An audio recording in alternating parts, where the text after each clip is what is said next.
always say, why would you go with like a military tank to the supermarket to buy food? Because it's, you know, it's totally safe to just use your credit card in the supermarket. Because Bitcoin is, let's say, a crisis thing. It's basically like a censorship-resistant, highly inefficient system that cannot be closed down by anyone. And this is like a tank. A tank is like an indestructible car where you can have a missile hitting the thing, it will not be destroyed in the first thing. So when you go with a tank, why would you use a tank? You would not use a tank to buy frozen pizza in the supermarket because you use a lot of fuel and you don't find a parking spot. It's totally useless.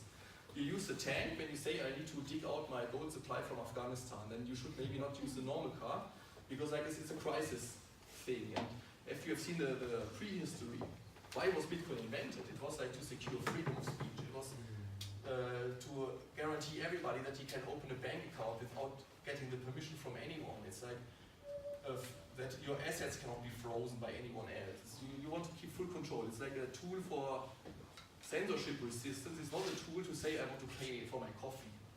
There are other cryptocurrencies like Dash. They're much better for that because you have like there's a kind of governance structure and they will, yeah. And the other question was with a kind of electricity or what is using. So I think Bitcoin is not using as much electricity as Denmark, but you always need to put this also like in relation. Yeah.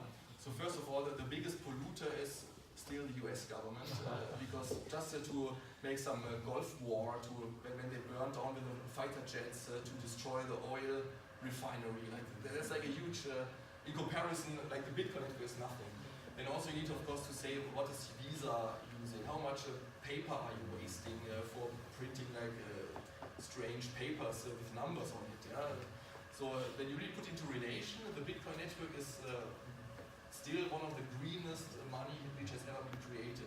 Also like digging out gold from the ground. You use, in the early days they used like quicksilver and heavy metals, and this was like a huge environmental impact. So I would say even when it's taking as much electricity as Denmark, because the electricity is used to make it secure.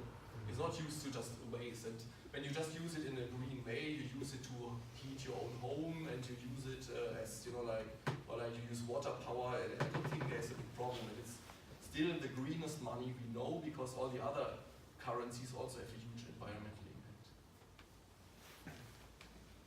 Do you think in the future this Bitcoin will replace money? I mean, as a money? I don't think, because the question is, what is money? Basically, the normal money, where does it come from? It's basically the government taking a debt on you. You are the collateral for the money, because you will pay for the mess. Yeah? So because when the government is selling a bond, what do they take as collateral? So when you go to the bank and you want a loan, they say, give us your house, and when you don't pay back, we just take your house. The government doesn't have houses or anything. The government doesn't have any resources. The only resource the government is owning is you. Which means they take you as a collateral as future tax input. This is why the bankers, and they don't even ask you if you want to take a loan, because when the government, building a street, a hospital, fighting a war, whatever they are doing, they don't pay it because they have the resources. They are spending your money in the first place. And they don't even have the money for that. They just say we take a loan from the banking system, they create the money out of thin air, and they just say you will pay back, whatever the government takes a loan of 100,000, you have to pay back 105,000 1 year later. And they cannot pay back the 105,000, so they take the next loan 110,000. This is why the government debt always goes up.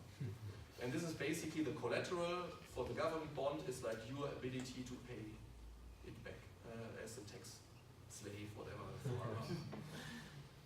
And this is why, sorry to finish the question, this is why this kind of government currency will not go away, because it's not, the idea of government currency is not to, whatever, make an efficient system or a censorship resistant system. It's really, the idea of fiat currency is to keep the power in the hands of government, because they control everything with the money.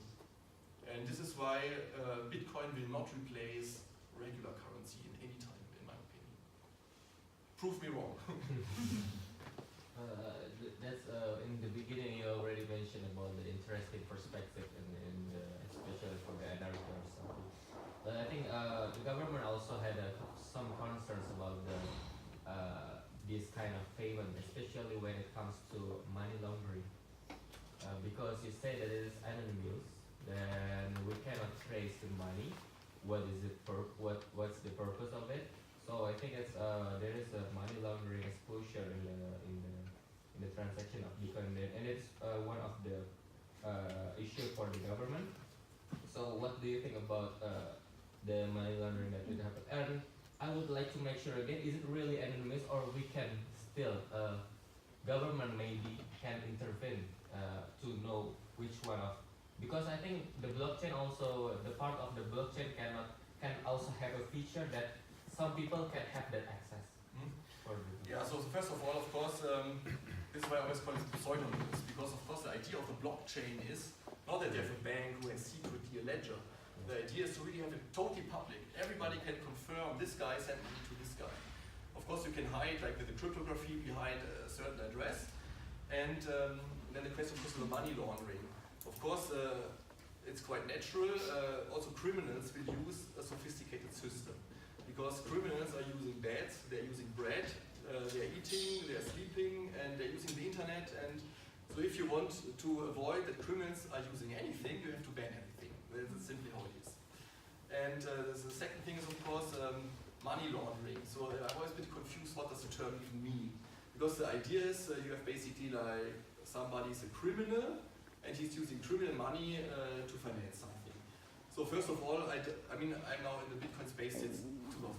So I never met a single terrorist, yeah? So, which is using Bitcoin to finance terrorism or something. So, and the funny thing is anyway, that the definition of terrorism always excludes the government itself. So that's always one thing to start with, and then also like the same with the money laundering. So when the government is financing anything with stolen money, it's not money laundering because it's like the law or whatever. So in that sense, the term money laundering is basically like how the government defines it. And you have basically like, let's say, violent crimes, criminal, you know, from extortion, from when the mafia is like force people for prostitution. That's, let's say, real criminal money. And there's of course also like fake criminal money. So when somebody is like selling to his friend like a joint on the street, that's not criminal money, but the government thinks it's criminal money from the drug dealing. And so you have to be careful what to distinguish. And yes, also of course, criminals use US dollar, they use euro, and they will also use Bitcoin. And I still think when you see in the history, like this Silk Road, so this online Bitcoin drug marketplace, it was shut down, the guy was immediately put in jail. He got more jail time than whatever any other criminal since a long time. And so in my opinion, this kind of drug purchase is better with cash because you leave less traces, because you don't have the blockchain which is publicly publishing all transactions on the internet.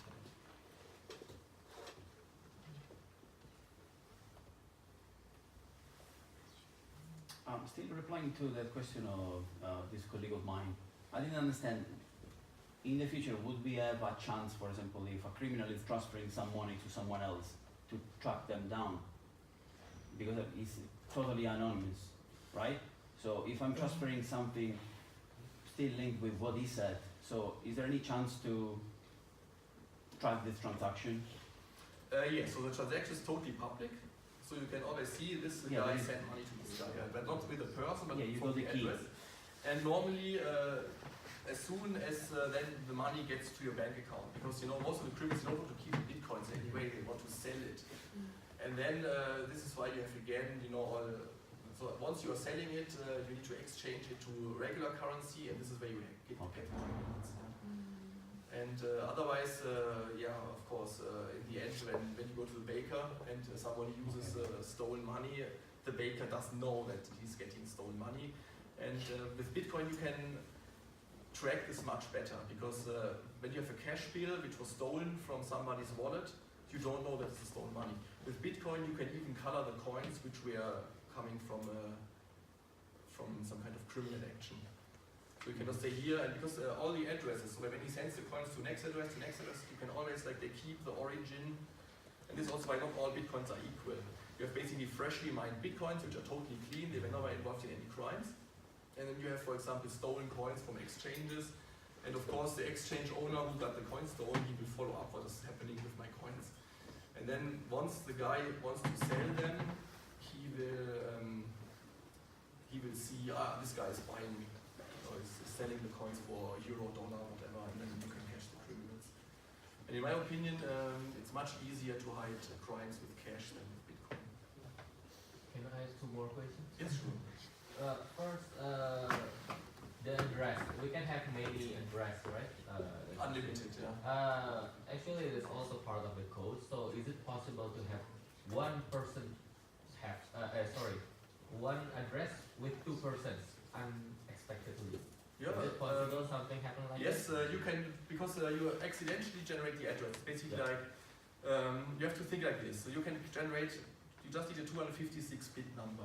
So you don't even need a computer. You can generate your Bitcoin private key by throwing a dice 256 times. You just write 1, 6, and of course you have the chance that the next guy throws 256 times the dices and he throws the exact same number as you. That's possible. But it's as unlikely as 2 atoms hit in the same universe at the same time. So it's like, you can make the math, so it's like they just throw 6 dices, so a 256-bit number, it's like 2 exponent 256, and this is such a number, so it's even funny, because you find all private keys in the internet. So you don't even have to hack anything. The problem is it's just too many, all private keys. So you see, Bitcoin all private keys. It's just a website and you can just unlimited scroll. And it's really funny because I thought the first time, what? All private keys are published? Oh, no, it's not this one, wait.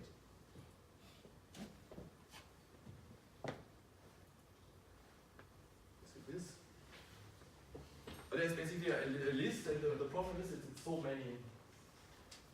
You have 10 random Bitcoin wallets, and of course, when you try next time, you have more and more, and you can accidentally hit the same. So every one address have a one private key.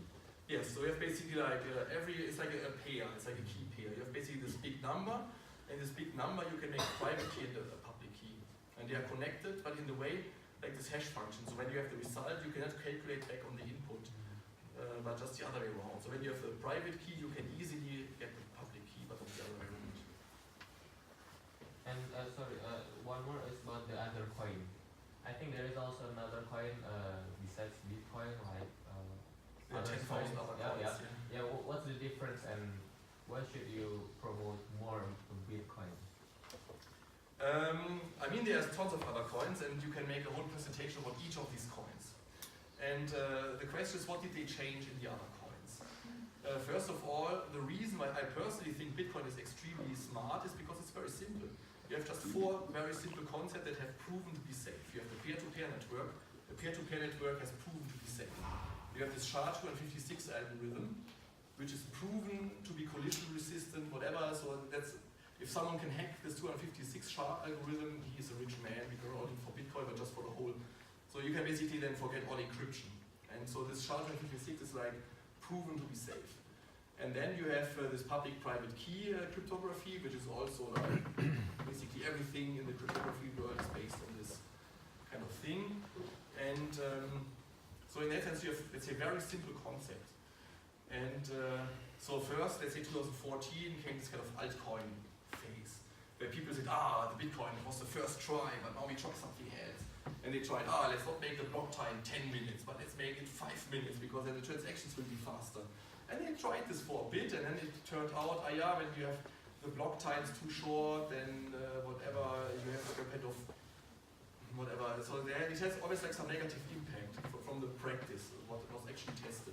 Because when the blocks are too long, then it takes too much time, and the block is too short, you have basically too much overlap, and too many forks in the chain, and it's then they really try to say, okay, we're not making 21 million Bitcoin, we now make 48 million Litecoin, whatever. So this was all tested, and they all have, why not? But the funny thing, what I always see, like every kind of altcoiner, how I call them, every altcoiner is also into Bitcoin.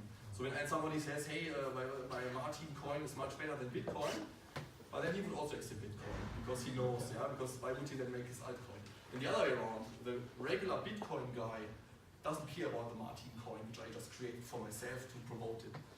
And then of course we had the second wave of, let's say, altcoins, where they really tried to make all this kind of stuff like programmable blockchain and this Ethereum, whatever, what they call the market. But in my opinion, a very short statement for this is complicated stuff will break, and this has been proven many times. So when you make some super complex, well, because the best coders in the world, they make in 100 lines of code, they make 10 mistakes on average. And yeah, so this is simply how it is. And this is why, I'm not sure if you follow, but there was this DAO scenario where some smart contract was floating around, and it was like a huge bug, and 50 million were lost, or 150 million were lost, just because the code was not executed as it was supposed to be executed. And this is why, in my opinion, the more complicated features you add, the more it will break. And of course, you have also this kind of improvements in some people's opinion where they add more governance. Like for example, Dash, you have this kind of master nodes. We say here it's too decentralized with Bitcoin. We also need to have some kind of company behind which can coordinate a bit. And this has many advantages in practical day-to-day life. You can have this kind of instant send, and you can do all kind of things. But of course, it always takes incentive away from the miners, and it takes incentive away from the censorship resistance. So it's more like a matter of personal preference. So there's lots of good of these kind of altcoins depending on your own preference. But Bitcoin is of course like the pure thing where it's really totally, every node has the same right, and it's just these very basic principles, and it's impossible to shut it down. This is the goal which was actually achieved. Do you think the technology behind the Bitcoin, what we call the blockchain, can be used by other businesses? Because I heard that many institutions like government try to learn about the blockchain technology, and they want to use it, I don't know, whatever. Yes, they want to use it, and it can be used, but my question is for what? Yeah? Because any Excel sheet is more efficient and faster, and because when you're anyway the government and you want to control the stuff, why would you use blockchain? Because then you're anyway, so it's basically just a matter, this kind of private blockchain, where you say, okay, we need to have some control, so I heard lots of proposals, like we make a land register about blockchain, and we put every tree in the rainforest on the blockchain. But first of all, you have two problems. The first problem is you cannot have real life in the IT system. So when you have a tree in the forest, it has nothing to do with your IT system. So you need again some kind of legal system to say this token represents this, and when you go to the court will accept that this token is. So but also this kind of smart contract. When you have a very simple scenario like I'm sending you 5 coins when the sun is shining tomorrow. How does the system know if the sun is shining tomorrow? So you need again some kind of voting thing that the majority of the user is voting that the sun was shining is true, or you need to have the central government weather institute to feed the information. And so in my opinion, it's all useless, because when you anyway have a trusted party, you can just use the opinion of the trusted party to hand out coins. And what's the point? So in my opinion, I did not see any, in my opinion, legit use for blockchain except Bitcoin. And I think many will disagree on that, but in my opinion, it's like this. Can I have one more question? How you fund yourself to operate? Because this institution is non-profit. Yes, so I'm just paying for it.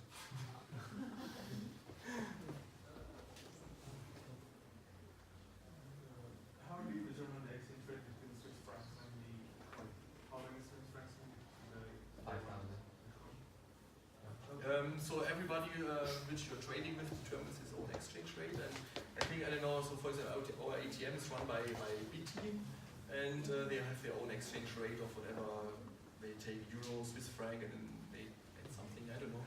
But it's it's like market mechanism, so normally you pay a bit more in Swiss franc because they have also the exchange rate a bit. But the exchange rate is really totally out of my opinion and scope, because the exchange rate has changed so many times, so often, and I did not predict many movements, and I would not tell anyone. So when anyone will tell you he can predict the Bitcoin price, he's just lying. That's all it is. I'm very curious about the very beginning of the Bitcoin. There are no Bitcoin and no changes. So how it happened to have the community and the very beginning